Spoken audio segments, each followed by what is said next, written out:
Claire Brennan's hands were shaking as she stared at her phone screen. No, no, no. The waiting room felt too bright, too loud. Her breath came in short pulls as the search results loaded again, as if refreshing them might change the truth. Dr. Marcus Hayes, billionaire surgeon, chief of neurosurgery, Hayes Medical Center.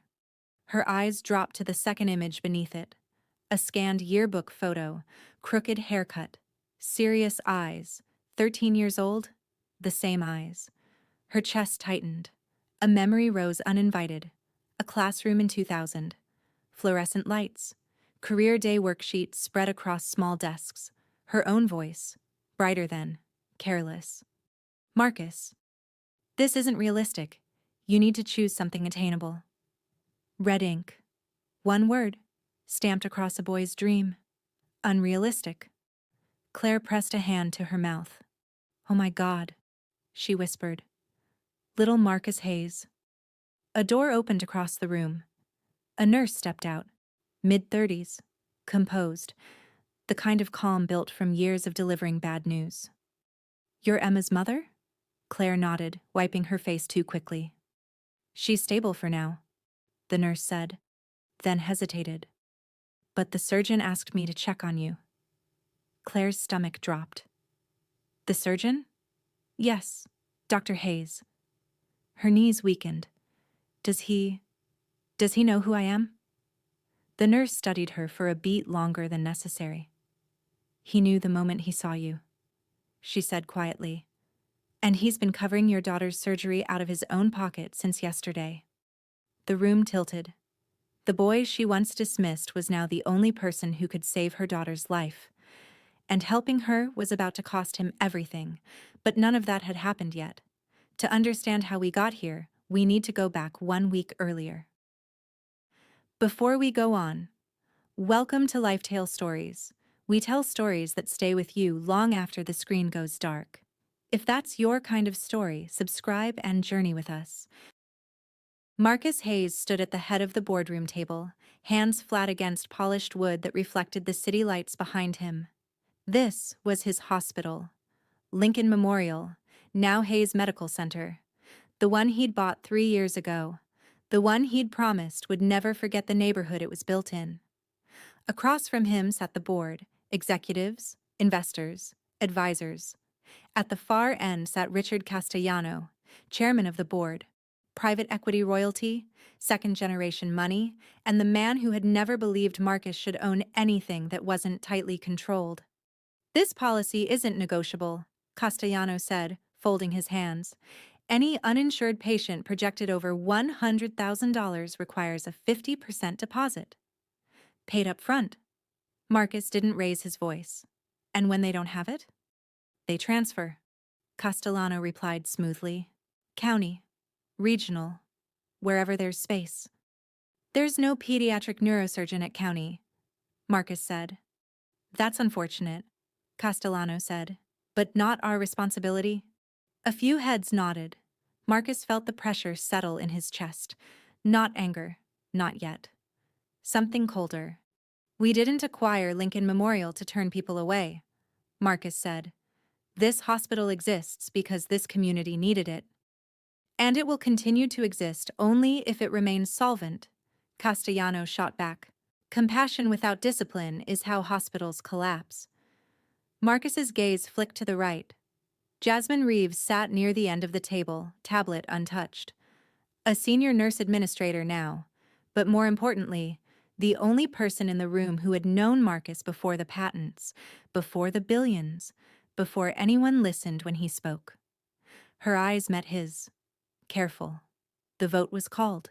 6-5. The policy passed. Later, Marcus stood alone in his office, the city stretched out beneath him like a map of decisions already made. Jasmine leaned against the doorframe. You can't keep doing this, she said quietly. Doing what? Covering the patients the system doesn't want, she replied. You've paid over $2 million this year. If the board traces it back to you, they won't, Marcus said. They will, Jasmine said. Castellano's been waiting for a reason. Marcus turned to her, exhaustion finally showing. No one dies because of a spreadsheet, he said. Jasmine sighed. That belief is exactly why you scare them. That same night, sirens cut through traffic. Claire Brennan ran beside the gurney, fingers locked around her daughter's hand as wheels rattled across tile. "Stay with me, baby," Claire said. "You're okay." Emma winced. "My head hurts." "I know, I'm here." Doctors moved fast, questions fired, scans ordered, then silence. "The tumor is aggressive," the ER physician said carefully. "But operable. She needs a pediatric neurosurgeon. We're transferring her to Hayes Medical Center." Relief crashed over Claire. Brief. Fragile. Then came the number. $450,000. Claire stared. That's not possible." The billing coordinator didn't flinch. "I'm sorry." Claire stepped into the hallway and called her ex-husband. "I can't," Todd said before she finished. "I don't have it." "She's your daughter. And this is your emergency," he replied. Then hung up. Claire slid down the wall, phone slipping from her hand. $1,400. That was all she had. Hayes Medical Center rose from the street like a promise made of steel and glass. Claire sat rigid in the consultation room, rehearsing fear into something that sounded like control. The door opened. Dr. Marcus Hayes stepped inside, tall, composed, controlled in a way that came from years of choosing restraint. He took in the room, the charts, the machines, the woman standing in front of him. And then his eyes stopped, just for a fraction of a second. Row 3, desk 4. Claire didn't recognize him. "Are you the surgeon?" she asked. "Yes." "I need the best," she said quickly. "I don't care about donors or titles. I just need to know. Can you save her?" Marcus held her gaze. "Yes." Relief softened her face. "Good," she said. "Then please, don't let money decide this." Marcus didn't answer. Jasmine stepped in. "We'll need financial clearance before scheduling." Claire's breath caught. Marcus cut her off. "We'll handle it." Jasmine looked at him sharply. That night, Marcus opened the drawer he rarely touched. Inside lay a folded worksheet. Unrealistic. He didn't open it. He didn't need to. At 11:47 p.m., Marcus Hayes wired $458,000 from his personal account. Anonymous. The moment it cleared, he knew. The board would come for him. The next morning, Claire was called into billing. "Your daughter's surgery has been approved," the coordinator said. "Covered in full." Claire froze. "By who?" "An anonymous benefactor." Relief hit her so hard she had to sit down. As she walked back down the corridor, her eyes drifted to a wall of etched glass. Donors, founders, benefactors. At the center, Marcus Hayes. Claire slowed. Something stirred. Not recognition. Not yet. But the uneasy sense that help had come from somewhere she didn't fully understand. And that understanding, it might change everything. Claire didn't sleep that night. She sat upright in the chair beside Emma's bed, arms folded tight, watching the slow rise and fall of her daughter's chest. Machines whispered softly, like they were afraid to interrupt. "Anonymous benefactor." The words replayed over and over. Help like that never came without a price. Claire had learned that early in life. Nothing this expensive was ever free. She stood and stepped into the hallway, needing air. Down the corridor, nurses moved with quiet purpose. A janitor polished floors that already gleamed. Everything here looked controlled, ordered, too ordered. At the end of the hall, she spotted Dr. Hayes again. He stood near the nurse's station, reviewing scans on a tablet. Sleeves rolled up just enough to suggest he'd been there a long time. He listened more than he spoke. When he did speak, people leaned in. Authority without volume. Claire slowed. He glanced up and caught her watching. For a moment, something unreadable crossed his face. Then it was gone. He gave a polite nod. Nothing more. Not recognition. Not warmth. Not judgment. It unsettled her more than anger would have. Marcus watched her walk away. Claire Brennan. He hadn't said her name out loud yet. Saying it felt like inviting something old back into the room. Jasmine appeared beside him. She's already asking questions, Jasmine said quietly. She should, Marcus replied. You know what I mean. He did. Castellano requested a preliminary audit, Jasmine continued. Not official. Yet. Marcus exhaled. Of course he did. This is escalating. It was always going to. Jasmine studied him. You assigned the case to Patterson first. Yes. And then you changed your mind? Marcus didn't answer. Jasmine didn't push. She rarely did. But as she walked away, she added, just make sure you know why you're doing this. Marcus looked back through the glass at Emma.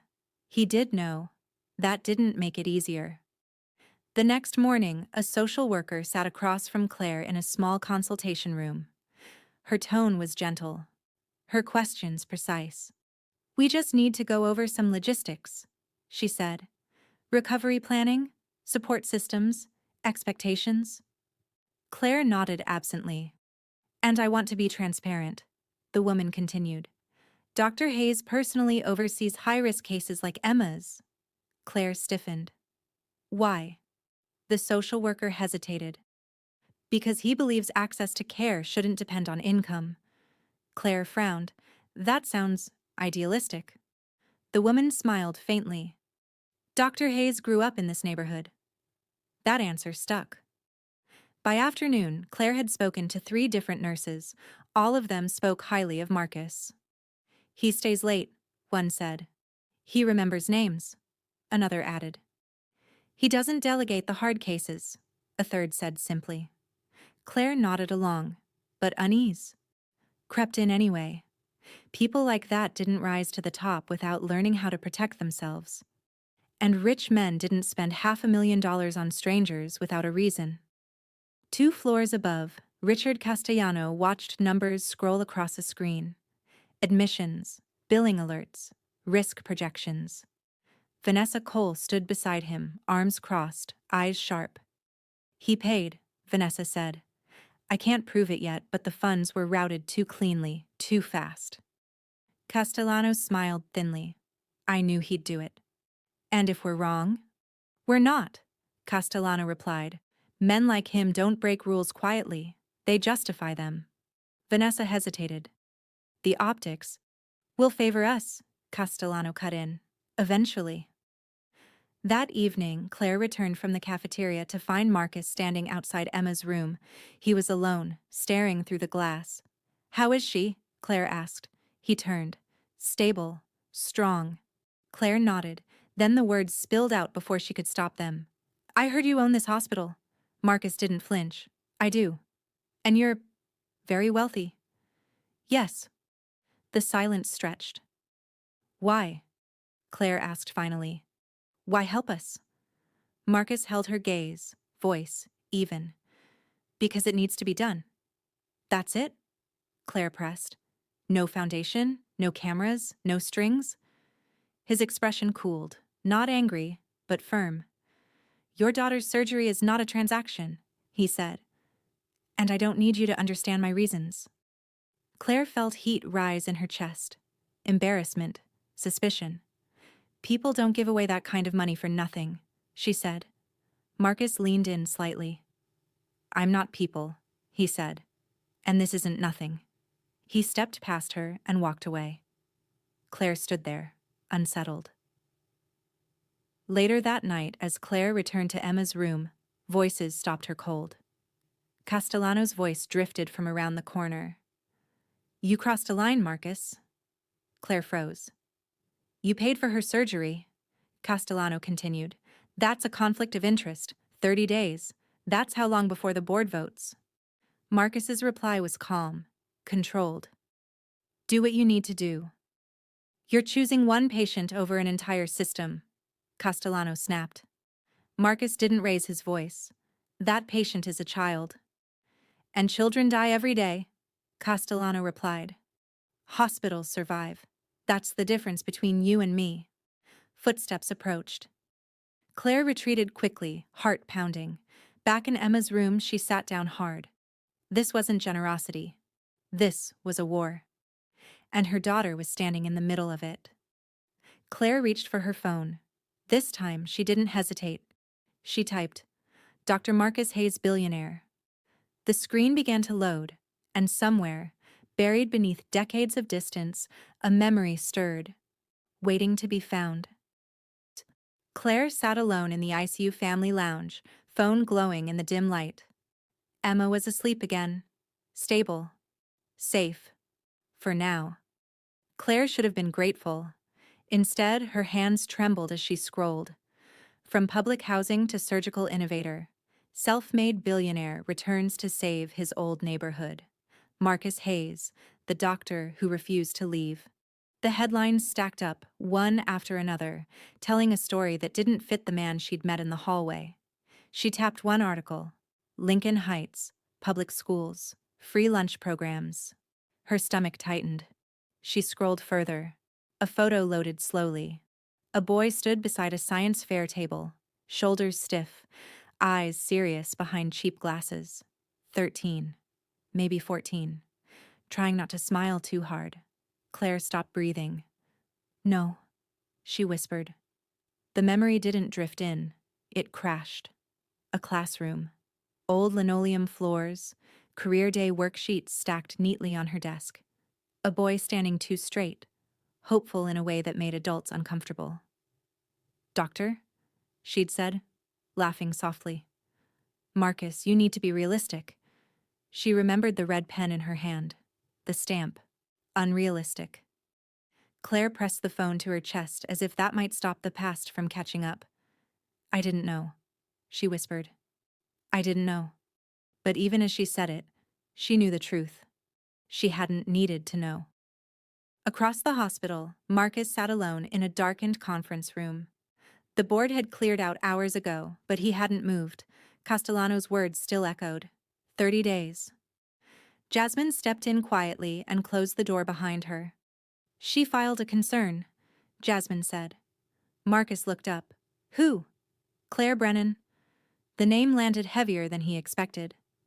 "She didn't accuse you," Jasmine continued. "Not directly. She said she felt uncomfortable, power imbalance, lack of transparency." Marcus leaned back slowly. "So he's using her?" "Yes." Jasmine hesitated. "You know why she did it." "She's scared," Marcus said. "And proud," Jasmine added gently. Marcus nodded. "The most dangerous combination." Jasmine studied him. "You could still step back?" "No," he said. "Marcus, if I step back now, I confirm every suspicion she has," he said. "And everyone Castellano planted." Jasmine sighed. "Just don't confuse saving people with punishing yourself." Marcus didn't answer. Claire didn't sleep again. Guilt kept her awake now, sharp and unrelenting. By morning, it had hardened into resolve. She found Jasmine outside the ICU reviewing charts. "You know," Claire said quietly. Jasmine looked up. "About Marcus?" "Yes." Jasmine waited. "I was his teacher," Claire said. "And I was wrong." Jasmine's expression didn't change, but something in her eyes did. "He recognized you immediately," she said. Claire swallowed. "Why didn't he say anything?" "Because he doesn't need apologies," Jasmine replied. "He needs patience to live." Claire nodded, tears burning. "Does he hate me?" Jasmine shook her head. "No." "That's worse," Claire whispered. A silence settled. Finally, Claire asked, "Why does he keep that worksheet?" Jasmine hesitated. "He looks at it before hard surgeries," she said, "to remember what it feels like to be dismissed. So he never does that to anyone else." Claire closed her eyes. "I broke something in him." "No," Jasmine said softly. "You showed him something. He chose what to build from it." Claire found Marcus later that afternoon.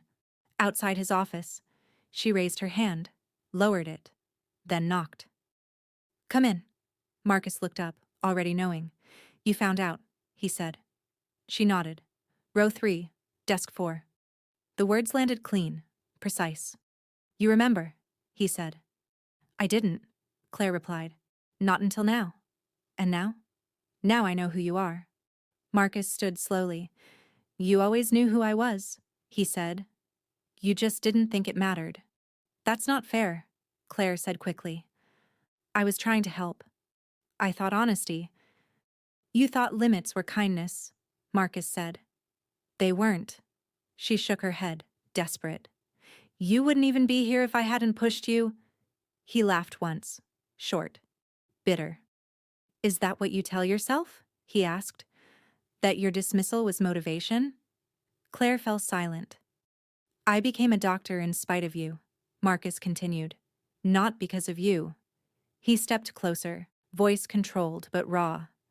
I kept that worksheet to remember what it feels like to be told you're nothing, so I would never do that to anyone else.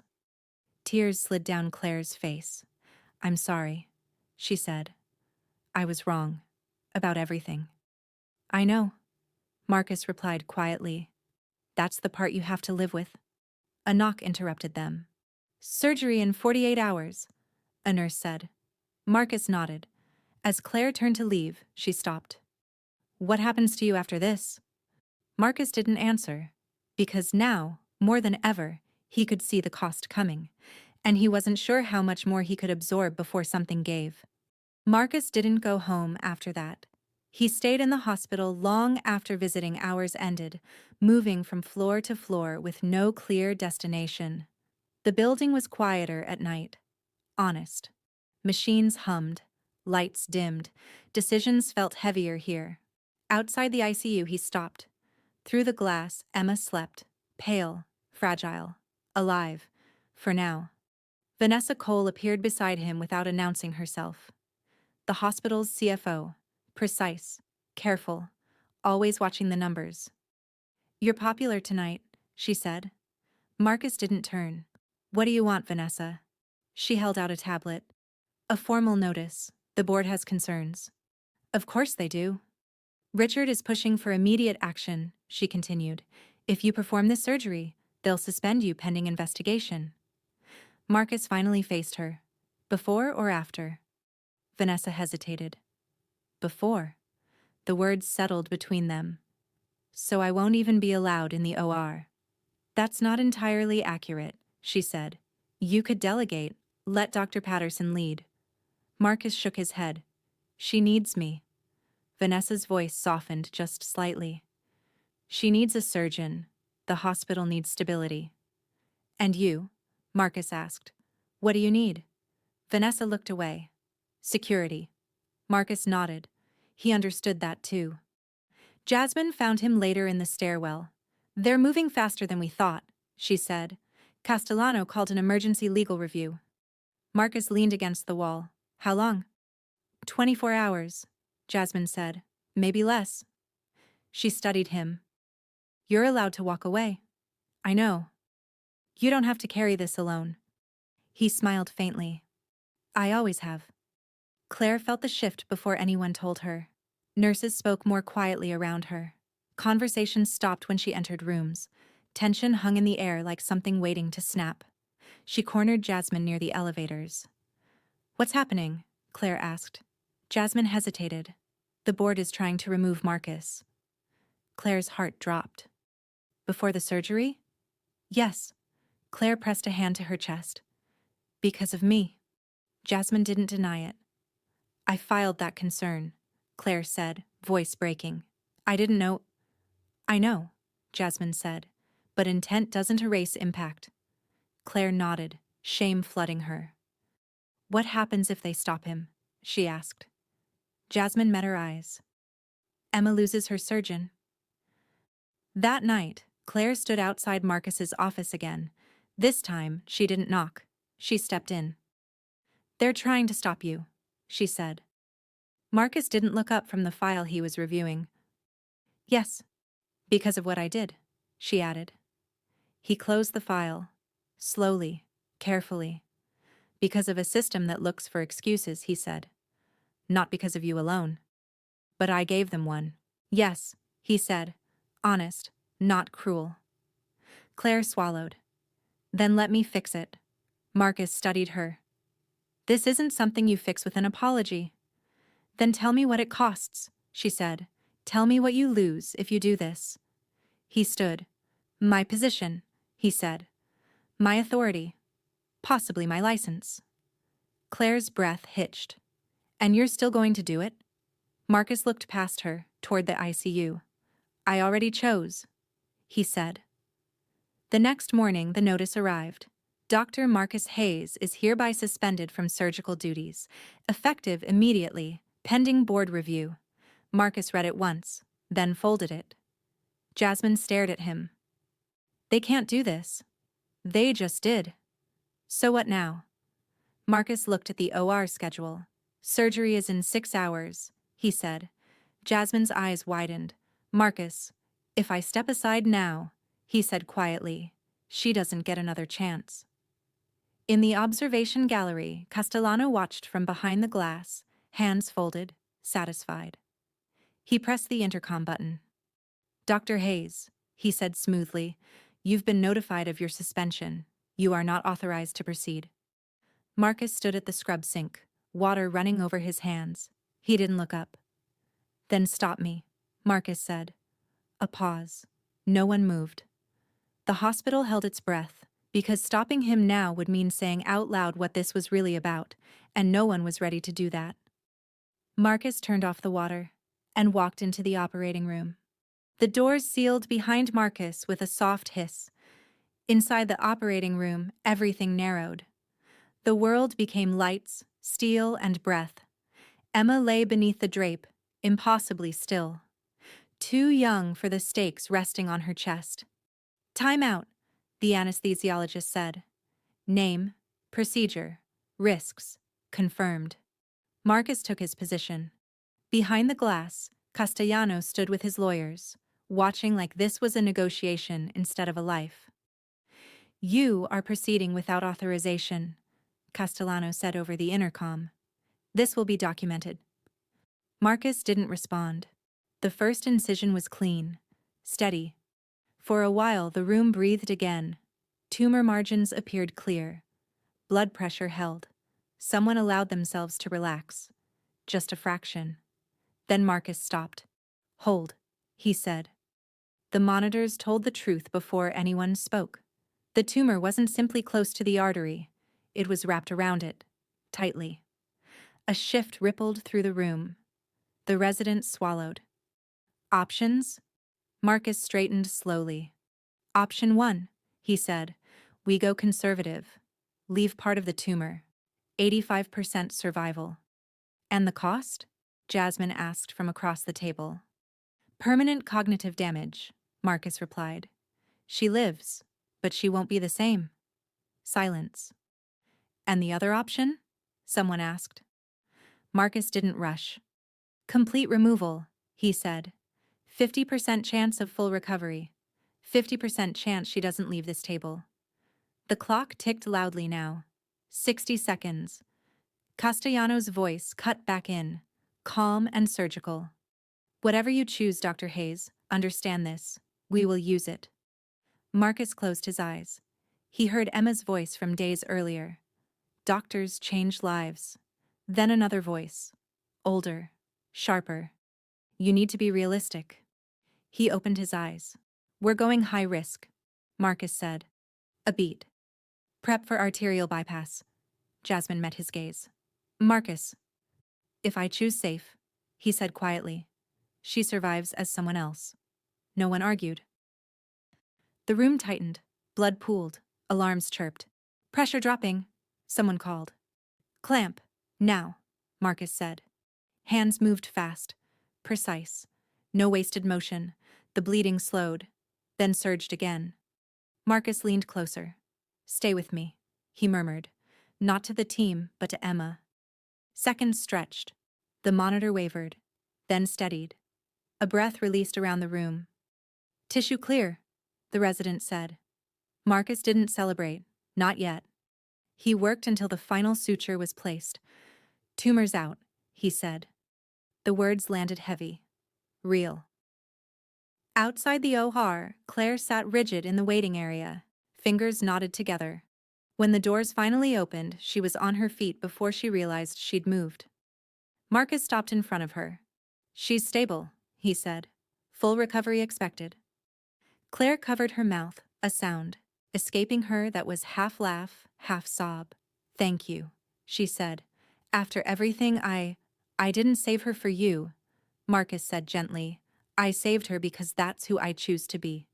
Claire nodded, tears streaming freely now. The victory didn't last. Marcus didn't even make it back to his office. Security was waiting. The suspension notice had been upgraded, immediate removal. "Badge revoked. Effective now," the administrator said, unable to meet his eyes. Marcus handed over the badge without argument. Behind him, the hospital continued to hum. Life moved on. 30 days passed. The board vote was swift. 6-4. Marcus Hayes was removed as CEO.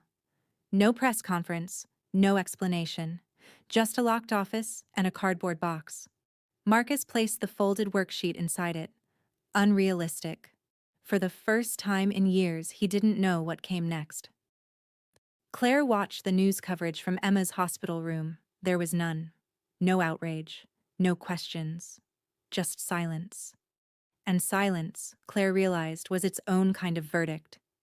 She closed her laptop slowly, then stood. If the truth wasn't coming on its own, she would have to bring it.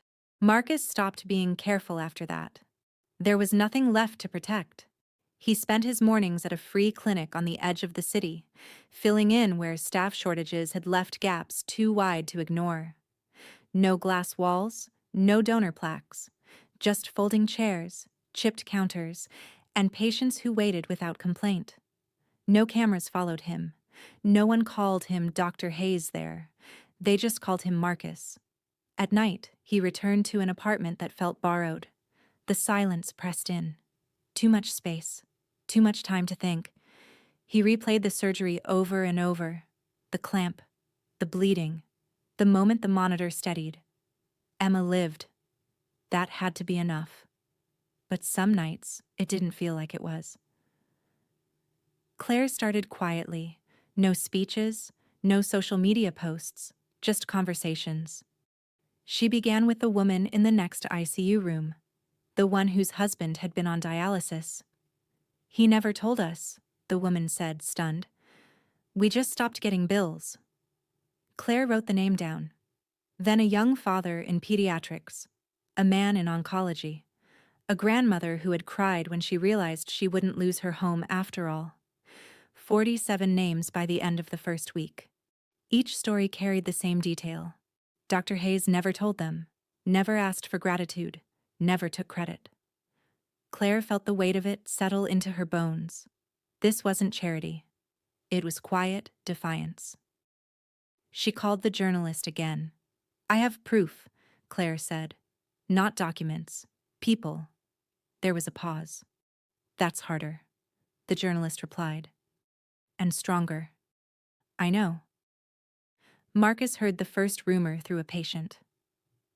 "They say you paid for people," the man said, half whispering, as if money itself might overhear. Marcus didn't correct him. He didn't confirm it either. "I did my job," Marcus said. The man nodded. "Looks like they didn't like that." Marcus smiled faintly. The first article ran on a Tuesday. Buried. No headline. No outrage. Just a human interest piece about uninsured patients and a hospital board dispute. Claire read it twice. It wasn't enough. She didn't stop. A week later, a second story dropped. This one had names, faces, numbers. Billionaire surgeon paid millions for uninsured patients removed by his own board. That one traveled. Slowly at first, then faster. Marcus was closing the clinic one evening when Jasmine called. "Have you seen the news?" she asked. "No." "Then don't look yet," she said. "Just be ready." "For what?" "For things to change." Outside Hayes Medical Center, people gathered, not all at once. One family, then another, then a group. Handwritten signs. "Let him practice. He saved my daughter." He paid when no one else would. The board noticed. So did the donors. So did the regulators. The third story broke on a Sunday morning. National. Relentless. Claire sat in front of the camera, hands folded, voice steady. I once told a 13-year-old boy his dream was unrealistic, she said. That boy became the only person who could save my daughter's life. She didn't cry. She didn't soften it. He didn't help us because we deserved it. He helped because that's who he is. Silence followed. Then noise. Marcus watched it alone. He didn't recognize the man they described, but he recognized the cost. His phone rang. Unknown number. Then another. Then another. Finally, he answered. Dr. Hayes, a stiff voice said, this is the board. Marcus closed his eyes. Which one? He asked. A pause. The interim chair, the voice replied. We need to discuss reinstatement. Marcus looked out the window. The city looked the same, but he knew better now. Send me the terms, he said. Outside the hospital, the crowd kept growing, and for the first time since the vote, Marcus felt it. Not victory. Momentum. Marcus didn't accept reinstatement right away. He read the terms twice, then a third time. Authority returned. Equity restored. Public apology. Carefully worded. It was all there. But something felt off. He closed the folder and set it aside. The boardroom looked different when he walked back in. Not physically. Emotionally. Chairs filled slower. Voices stayed lower. No one met his eyes for long. Richard Castellano sat at the far end of the table, jaw tight. Confidence thinned into irritation. The man who once controlled the room now looked like someone waiting out a storm. We're prepared to move forward, the interim chair said. Reinstate you as CEO effective immediately. Marcus didn't sit. I want conditions, he said. A few heads lifted. Castellano scoffed quietly.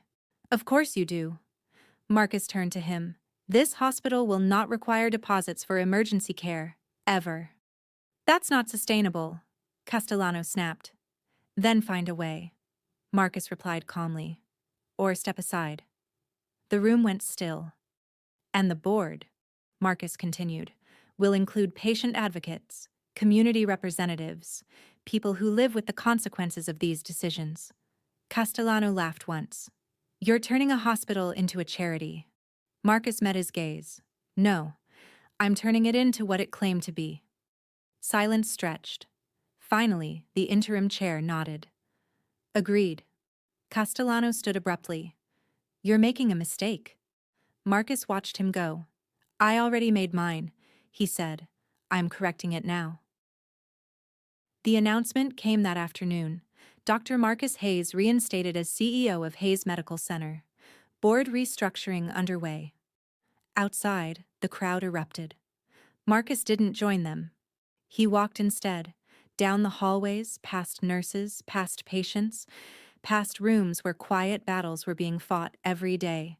This was where he belonged. The community health fair filled the courtyard 2 weeks later. Free screenings, vaccinations, music drifting between tents, children darting between tables. Marcus stood near the edge, watching. Emma spotted him first. Dr. Hayes, she called, jogging over, ponytail bouncing. She looked whole, bright, fully herself. You said I could come, she said. I did, Marcus replied, smiling. Claire followed, slower now, thoughtful. She stopped in front of him, unsure. Thank you, she said finally, for Emma, and for letting me do something right, eventually. Marcus studied her. Redemption isn't a moment, he said. It's a pattern. She nodded. I'm still learning. That's enough, Marcus said. Later, Marcus returned to his office. The space felt smaller now, quieter. He took the worksheet from his briefcase and smoothed it out carefully. Unrealistic. He placed it in a frame and hung it on the wall. Below it, he added a new caption. What one? Person calls unrealistic, another calls destiny. Marcus stepped back. The word no longer hurt. it reminded. Outside, patients moved through the courtyard. Laughter, conversation, life. Marcus watched for a moment, then turned back to work. The story didn't end when the cameras shut off. That was something Marcus understood better than anyone. Weeks passed, then months. The headlines faded. The outrage cooled. The world moved on to the next injustice, the next outrage, the next distraction. But inside Hayes Medical Center, things were different. Quietly different. The deposit policy was gone. Patient advocates sat in rooms once reserved for investors. Budget meetings now included charts that measured outcomes, not just margins. Not perfect, but better. Marcus stood in the observation hallway one evening, watching nurses change shifts. New faces mixed with familiar ones. Laughter slipped through exhaustion. This was the work. Not the boardroom, not the headlines. This. Claire came by the hospital less often now. Emma was back in school, complaining about homework, talking about college in a way that scared and thrilled her mother in equal measure. But when Claire did visit, she didn't hover. She volunteered. She sat with families who were waiting the way she once had. Hands shaking, hope fragile. She didn't give speeches. She listened. Sometimes that was enough. One afternoon, Jasmine found Marcus in the courtyard, watching a blood pressure screening in progress. "You ever think about what would have happened if you'd walked away?" she asked. Marcus smiled faintly. "Every day." And I still would have paid," he said, "even knowing the cost." Jasmine nodded. "Then you didn't lose anything." Marcus glanced at her. "Neither did you." She laughed softly. "I might have lost you." He didn't answer, but he didn't walk away either. Later, alone in his office, Marcus stood in front of the framed worksheet. Unrealistic. Below it, the new caption caught the light. What one person calls unrealistic, another calls destiny. He thought about the boy he'd been, the man he'd become, and the space between them that money had never really filled. Wealth had opened doors, but choice, that was what had shaped him. Marcus turned off the light and stepped out into the hallway. Somewhere down the corridor, a child laughed. Somewhere else, a family waited. And somewhere, unseen, the consequences of one cruel word had finally been rewritten by a better one. Not forgiveness, not revenge, but compassion. If this story moved you, leave a heart in the comments so we know you stayed with us to the end. Like and subscribe for more life tale moments. Your support and presence means much more to us than you think. We're glad to have you here. See you in the next story.